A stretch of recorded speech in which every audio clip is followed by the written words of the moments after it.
కుత్బుల్లాపూర్ సర్కిల్లో చూసినట్లయితే అక్రమ షెడ్ల నిర్మాణాలు రోజు రోజు పెరిగిపోతూనే ఉన్నాయి. అయినా పట్టించుకొని మున్సిపల్ అధికారులు. మరి ఇలాంటి మున్సిపల్ అధికారులు ఎందుకు పట్టించుకోవడం లేదు? మరి ప్రభుత్వ ఆదాయానికి గండి కొడుతున్నట్లు కాదా? మరి ఎలాంటి పరిమితులు లేకుండా ఇలాంటి అక్రమ షెడ్ల నిర్మాణాలు ఎందుకు జరుగుతున్నాయి?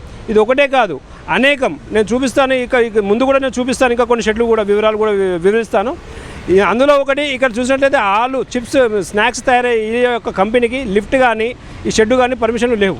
అయినా నిర్మించడానికి మున్సిపల్ అధికారులు మాత్రం నోటీసులు ఇచ్చామంటూ తెలుపుకుంటున్నారు.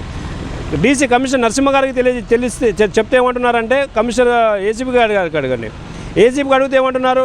టౌన్ ప్లానింగ్ ఆఫీసర్కి అడగండి. టౌన్ ప్లానింగ్ ఆఫీసర్కి అడిగితే ఏమంటారు? డీసీ గారు ప్లస్ ఏసీపీ గారు వాళ్ళకే తెలుసు, నేను కొత్తగా వచ్చాను, నాకు తెలియదని చెప్తున్నారు. మరి ఇలాంటి వాటిపైన చర్యలు ఎందుకు తీసుకోవడం లేదు?